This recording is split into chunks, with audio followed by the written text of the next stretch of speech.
ፍቅር እስከ ትዳር እንኳን ደስ ያለ። አስተዳደሩ ሊያቅፈኝ ተንደረደረም። እንኳን አብሮ ደስ ያለን። መታቀፍ ተዘጋጀው።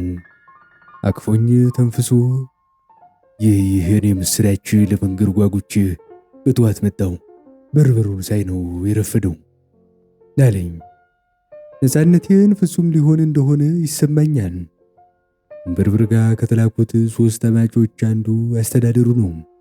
እምበርብር ለሱማ አልድርም ብሏል ማለት ነው። በትዳር ፋንታ ሪበከንቱን ተሸክመ አለምን ዞር ቢሉኝ ይሻለኛል። ደግሞም አደርገዋለሁ። ሪበከንቱ ከሽት እርግጥ አይከብድም። ይኸውልህ ናለኝ አስተዳደሩ። ይኸውልህ ከ3 ሰዓት ድርድር በኋላ አባትየው እሽታቸውን ሰጥተውናል ናለኝ። ሞት ተፈርዶብሃል ቢለኝ እንዲህ አልደነግጥም ነበርም። ጠላሁት። ይህን አንገት የሌለው የልጅ አባት በለው በለው አሰኘኝ።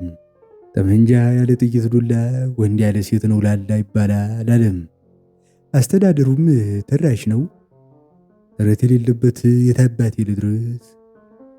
ከእንግዲህ ልጅህን ወልደ የእግዚአብሔርን ትእዛዝ መፈጸም ነው። ልጅህን ላትዋሸው ቃል ግባለኝ ላለኝ። ሽትርገጥን ማግባት ገደል፣ ከእርሷ መውለድ ደግሞ መቀመቅ መሆኑን አስተዳደሩ አልተረዳም። አስቆንኖኝ እንጨፍር ይለኛል። ልጅ ከአኩል እህል ከጉራንጉር ይባላል። መቼም ዞሬ ዞሬ ከተረት ቂጥ ስር አልጠፋም። መርዶ ጸንሼ ወደ ቤቴ ጭፍን ጠዋት እንደተኛሽ ጥያት ወጥቻለሁ። ምሳ አብረን እንደምንበላ ተቀጣጥረን ነበርም። በቤት ስዘልቅ ነባሩን የአፈር ሽታ ናጣሁት። በምትኩ የትኩስ ወጥ ሽታ ቤቱን አውዶታል። አላመንኩም። ያቺ እንደ ዱካ በአፏ ደፍቼ የምቀመጥባት ብረት ድስት ተጥዳ ትንተከተካለች። ጭፍን ወደ ግድግዳ ዞራ ተኝታለች። አራ ስል ጭፍን በሀፍረት እግሯን ሰብስባ አደፈተች። ወጥ ስለሰራች መሆኑ ነው። ገና ወዲሳ ስገባን የሸተተኝ። የማን ነው ወጥ? የትኛዋ ባለሙያ ናት የሰራችው? የሷ ባል ማን ይሆን? እንዴት ብትወደው ነው እንዲህ ተጨንቃ የጠበቀችው? እያልኩ አፍረቷን አባበስኩባት።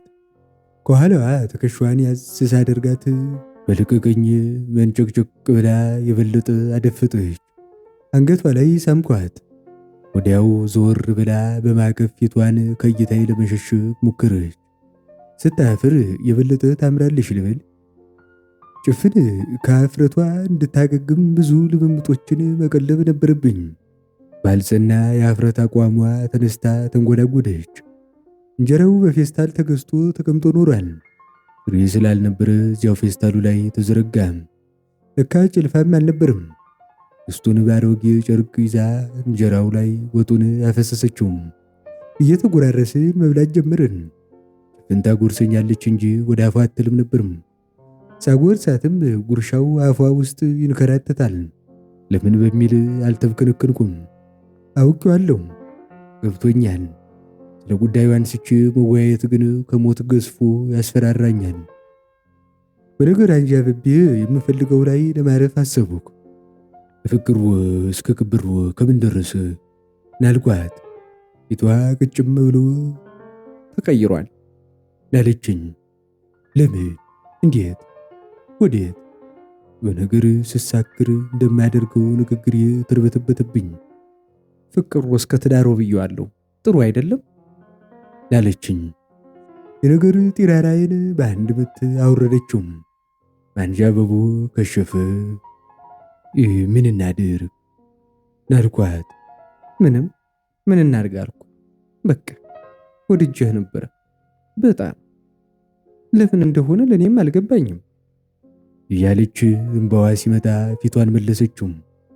ንጹሕ ነህ፣ ደግ ነህ፣ ሰው ታምናለህ፣ ታዝናለህ እያለች አለችኝ። የእሷ ንግግር አይደለም። ጭፍን ይቺ አይደለችም። የተካቻት ሌላ ሴት ናት። እኔ ንጹሕም ደግም አዛኝም አይደለው። ፈሪድነቴና ጅልነቴ ነው እንደዚያ እንድታስቢ ያደረገሽ ናልኩኝ። መለስ ብላ በማይተረጎም እይታ ተኮረችብኝ። አዛኝ ራሱን ከጣጣ መገላገል የሌላውን ስሜት አይጎዳም። እኔ ራስ ወዳድ የማረባ መሞት ያለብኝ ሰው ነኝ ብላለች። ከሷ በላይ ብሶት አጥለቀለቀኝ። ይህን ጊዜ ጭፍን ወደ አባባይነት ተቀየረች። ደግነት ክፋት ይመጣል ብለህ እንዳታስብ አላደረገህም። ንጹህነት ወጥመድ መኖሩን እንዳትጠራጠር አደረገ አለችኝ። ምን እናድርግ ናልኳት። ምንም በቃ የሞተ ነገር ነው። አንበርብር ከዚህ በፊትም እንዲህ አድርገው ልጃቸውን የዳሩለት ነበር። በኋላም መሮት ነካው። ጠፋ ማለቷ ነው። ግን ቆይቷ ሲያዙት 8 ዓመት ሴት በመድፈር ሽቢ አስገቡት። አስፈረዱበት ማለቷ ነው። ይግባኝ ብለዋል ይባላል አለችኝ። ሕይወቴ ዘላለም መውደቅ የሚበዛበት የእንጦሮጦስ ማሽቆልቆል ሆኖ ታየኝ። ምን ባደርግ ይሻለኛል? ነፃ ለመውጣት ጭፍንን አግብቼ ለመኖር። መጪው ጊዜ አንበርብር በአሸናፊነት አንዳንድ የትዳር መመሪያዎችን ሰጡኝ። መጀመሪያ ቅድመ ሁኔታ ወሪሳን ጥይር በከንቱ እንደገባ የሚያሳስብ ነበርም። ወሪሳዎች ሌት ከጅብ ቀን ከሕዝብ የሚኖሩ ወሽከሪዎች ናቸው። ልጅ ከነሱ አትደባለቅም አለው። በተወኪልነት ይህንኑ ለጆቢራ ደረስኩላቸው። እንክላታቸውን በመገረም ነቅንቀው ስምህ ማን ነው ቢሉት ነገርህ አይመች፣ ማን አወጣልህ ቢሉት ጎረቤቶች አላሉ።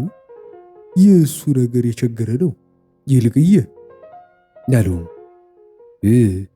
ላልኳቸው ይልቅየ እዚሁ ከወሪሳ ሳትወጣ ብትኖር ደግ ነበር።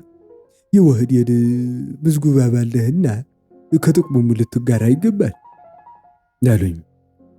የምን ጥቅም ላልኳቸው የፓርቲው ጽሕፈት ቤት በር ላይ የተጻፈውን አላየህም አሉኝ። አላየሁም ላልኳቸው መጪው ኑሮ ከወህዴድ ጋር ፍስሐ ነው ይላል። እንዳው ፈሊጥ እንዳይመስልህ ሳይንሳዊ ሐቅ ነው አሉኝ። የሚሉኝ አንዱም አልተጨበጥልኝም።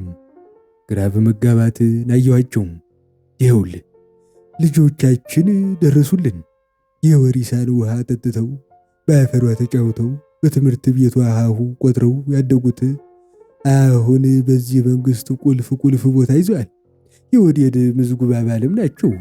80 ሚሊዮን 70 ሚሊዮን መዘበሩ የሚባሉት የኛ ልጆች ናቸው። ወሪሳ አመድ አፋሽ አልሆነችም አሉኝ። ግር አለኝ። እውነትዎን ነው ላልኳቸው ዛዲያ እያሾ መስሎሃል? ብር ሚኒስቴር ብለዋል። ገንዘብ ሚኒስቴር ማለት ሆነው ላልኳቸው ያው ነው። ወርቅ ሚኒስቴር፣ ባንክ ሚኒስቴር ያው ነው። ወርቅ ሚኒስቴር፣ ባንክ ሚኒስቴር፣ ነዳጅ ሚኒስቴር፣ ሲሚንቶ ሚኒስቴር ይህ ሁሉ በእኛ ልጆች የሚተዳደር ነው። የዚች የጉዶ ልጅ ትንሹ ላሉኝ ላልኳቸው የእሱም አባት ሚኒስቴር ነው። የወሪሳን ባህል ይወቅ ብሎ ነው እዚሁ የተወው እንጂ አንድ ላቁ ያሳደገው ነበርም ላሉኝ። ጉድ ካልኩ በኋላ ጉድ ከማማ ጉዶ ስም ጋር ገጠመብኝ። ጉዶ ላልኩኝ ይሄውልህ ይህ ሁሉ ተሰልቶ የዘንድሮ ወቅታዊ መፈክራችን ከወህዴድ ጋር መጪው ዘመን ፍስሐ ነው የሚለው እንዲሆን ምልዕተ ጉባኤው በሙሉ ድምፅ አጸደቀው። እንግዲህ ወሪሳ አለፈላት፣ ፎቅ በፎቅ መሆኗ ነው። እንደሚባለውማ ቤተ መንግስቱም ወደ ወሪሳ ይዘዋወራል ነው።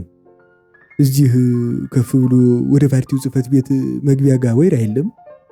አዎ እዛ ጋር ቤተ መንግስቱ ይቆርቆር በሚል ተስምምነት ላይ ተደርሷል።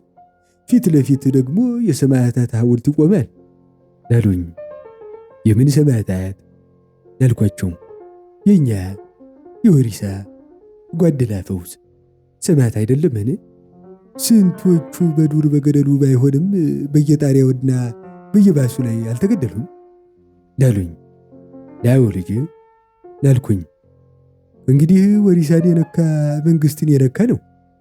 ፍርዱን በሕዝብ ተወካዮች ጠድቆ አፍታም ሳይቆይ ይገደላል ላሉኝ። አንበርብር አለቀላችኋ ላልኩኝ። እሱ ማሟሻ ይሆናል ላሉኝ። ተስፋ እንደ ጠዋት ፀሐይ ፊቴ ላይ ተጫወተች። በ5 ዓመቱ መርሃ ግብራችን ላይ መከላከያንም ወደ ወሪሳ ባዞር ግባለን። ያን ለችግር በጀት ከአንዱ ወደ አንዱ በፍጥነት እየተዘዋወርን ብለው ጥቅስ አደረጉኝ።